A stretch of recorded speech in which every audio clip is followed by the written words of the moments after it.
welcome to this episode. I'm going to share 3 fantastic exercises to improve your interoception. And why does that matter?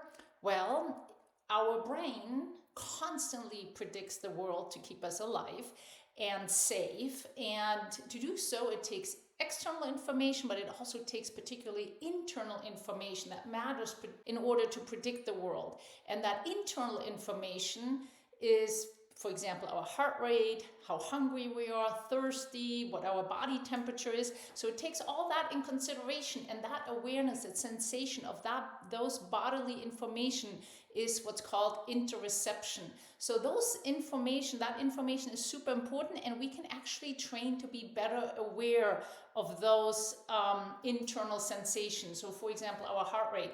Why does that matter? Because the better your self-awareness, your interoceptive awareness, the better your decision making, the better you can handle stress, better resilience. There's actually more cognitive flexibility if you have that.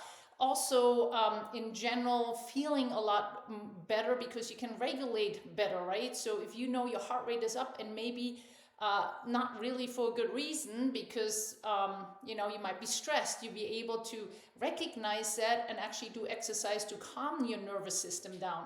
So it's really about training your awareness for your internal sensations, your internal information. And with this, there's 3 great exercises I'm going to share today. They're great for anybody with a brain who wants to live a healthier life. Welcome. I'm Heike Fallon. I'm a certified personal performance coach and a brain-based practitioner, and I do these exercises myself as well as with a lot of my clients. Is it either managing pain, stress, anxiety, sleep, you name it. These exercises are fantastic for any of those conditions. So let's get started. First thing is you want to sit or stand, whatever is more comfortable for you. We are going to close the eyes, so if you're more comfortable, please sit down. So the first one is basically creating more awareness of your heartbeat. And to do so, you can either put your hand on your chest, and when you close your eyes, feel if you can feel that heart rate, if you can feel that little pounding. If you cannot feel that, you may put your fingers and check it on your neck, or you might take your wrist and by your thumb side there, feel your heart rate. So again, you can put it right there, close your eyes, and just feel the heart rate. Again, if you can't feel it on your chest, hopefully you're following along right now. You can do it on your neck. And kind of pay attention of the pace, how fast, how slow it is.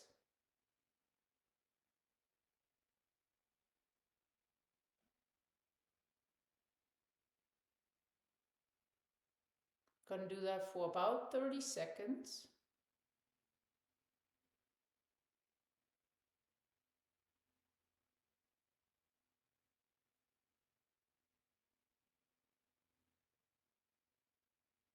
Then you keep your eyes closed, but you take your hand away and check if you can still feel that rhythm. Can you feel the heart still beating without your hand there? No worries if you can't. Just put your hand again there to feel it. Once you found your heart rate again, feel that beat. Take your hand away again. Try to still feel it, even though your hand is not there. And open your eyes. So it takes a little practice, but you may also want to do that when you're feeling a little more stressed. Kind of feel the difference of how fast is your heart rate when you're stressed. Maybe also a moment when you're very relaxed. Check your heart rate, do the same exercise, feel the differences, being a little bit more aware of how fast is your heart beating, and you're actually practicing paying attention to your heartbeat and the heart rate. And so that can be tremendously improving your self-awareness, your interoception. Next one is called checking in with your temperature. No better name for that. But what you do again is you just stand or sit. Again, we're going to close the eyes to eliminate all other sensation coming in. So it helps to close your eyes. If you're not comfortable closing eyes, you can obviously keep your eyes open too. But otherwise, close your eyes. And what we're going to do is scan for temperature.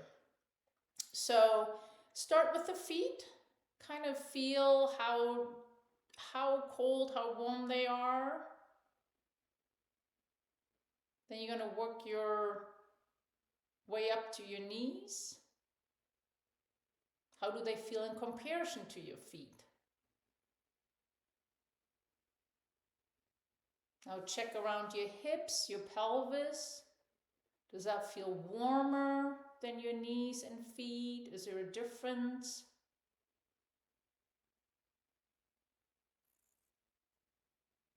Now check around your chest or general upper body.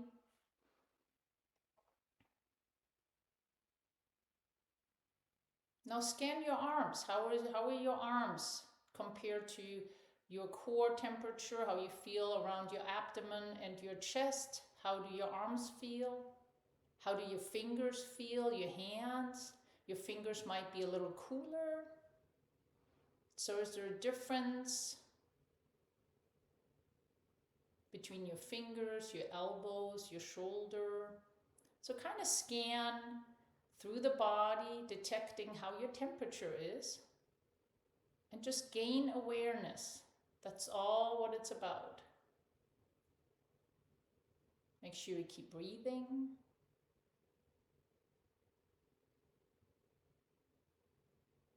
And open your eyes again. Again, a simple check in how you're feeling, how your temperature is, because temperature matters. If you're feeling cold, your body is actually putting a lot of energy into keeping you warm, and that may take away from your cognitive function. So you want to be at a comfortable temperature. So if you're feeling a little cool, you might need to put a jacket on. You may take a jacket off or a sweater. Because it matters on how you feel. The more comfortable you feel and know what temperature is comfortable for you, the less your body has to spend energy on that and can bring it the energy for other things like your cognitive function. So give that a try.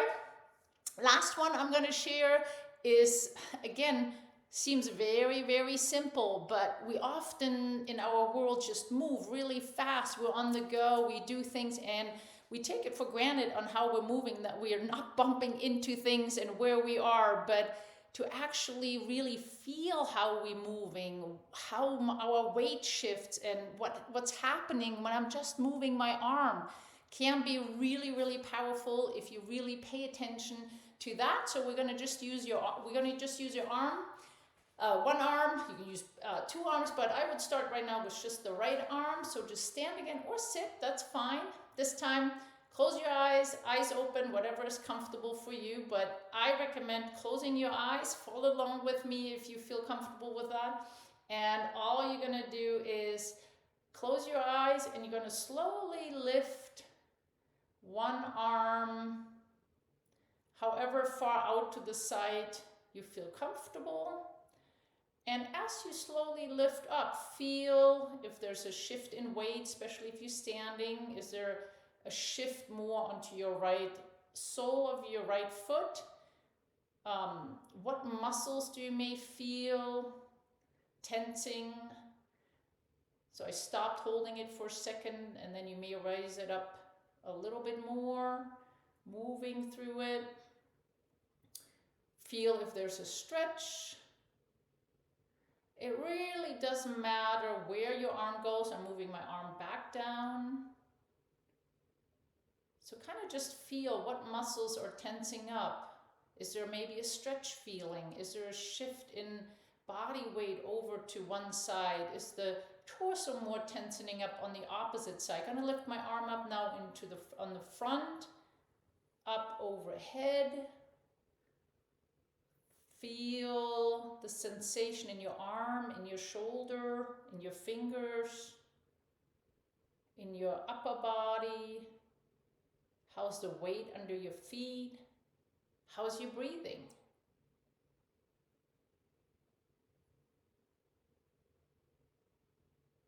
And open your eyes again.